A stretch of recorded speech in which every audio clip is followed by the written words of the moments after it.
not a farmer. My name is Julia Judd. I'm a countrywoman. I've lived in the Cotswolds all my life, and I'm a district councillor for Cotswold District Council. My ward is an agricultural ward. I have a sprinkling of 21 little villages, but agriculture is the primary economic sector. The NFU might have been a bit more thoughtful about the day they chose for this, but anyway, here we go. The decision to slash the rates with agricultural property relief and business property relief for available inherited land and farms will inflict permanent damage on our rural economy.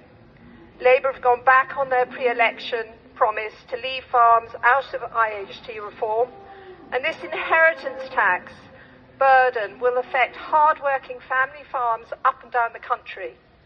It will be a catastrophic drain on the rural dynamic. It's an ignorant, iniquitous attack on the countryside. It would affect all of us. We don't have to be farmers to be affected by this problem. Food prices will increase. Food security is at risk, which is so important because the global economy is working against our food security. And it's not just the land that farmers hand down to the next generation. It's the passion, the skills, the local knowledge, the know-how. The government keeps saying that this affects very few farmers. If that was true, why were they bloody doing it? 2/3 of farms could be affected, according to DEFRA. They say that there's a threshold of up to 3 million, but this only applies to farms already jointly owned by a married couple. Transfers to a spouse to minimise the tax have been ruled out. And don't forget that livestock, plant, machinery could easily reach a value of £1 million. The 7-year rule is not as easy as it sounds because life insurance to cover it is prohibitively expensive, especially for anyone in the over 60s. Farming food for the nation at the moment does not pay the bills. Over the past 60 years, the proportion of household income spent on food in the UK has halved. 33%. That's what we spent in 1957 on food. It was 11.8% in 2022. Food prices have come down, farmers' income from food production has come down, and supermarket profits have ballooned. There is an imbalance here. Just as an example, it cannot be right that I pay more for a bottle of water than I do for a bottle of milk. The farmers I know have found creative ways to stay afloat, either by creating new business ventures or repurposing their farm buildings or doing 2 or 3 or sometimes 4 jobs. The one thing they have all in common is that they make extraordinary little, if any, income from their main purpose, creating food. Despite long, countless, hard, lonely, 365 days a year, especially for stock farmers. They are the unpaid caretakers of our landscapes and a vital support to our communities.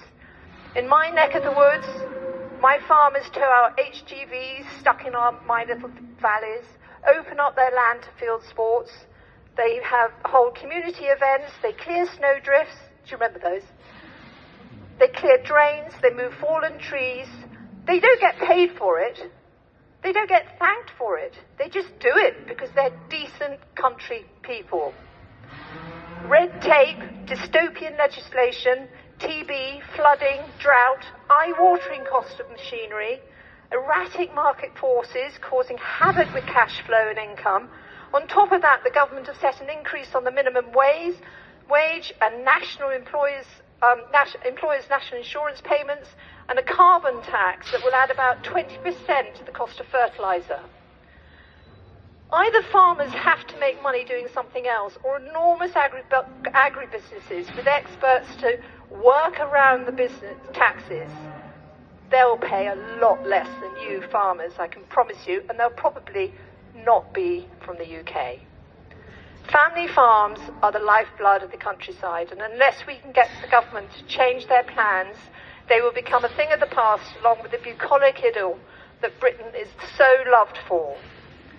This metropolitan Labour government are blind to this backdrop.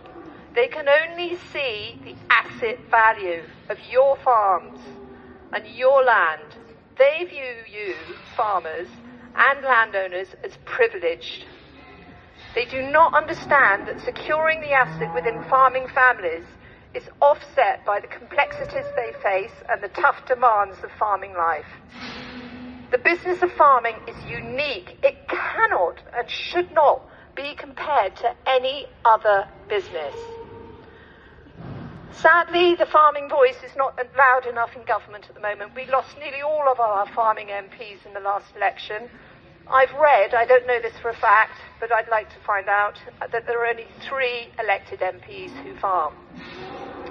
One of them's Geoffrey. Many of you will know him. He is a farmer. Don't make anybody who thinks he's not. He is. He understands the countryside deeply.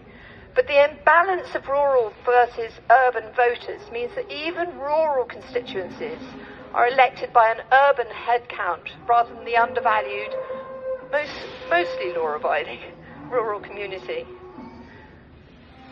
I'd like to end on a positive note. It is fantastic that the farming community have come together like this today.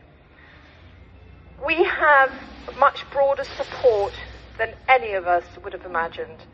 This is not the last the Labour government will hear from the roar of the countryside.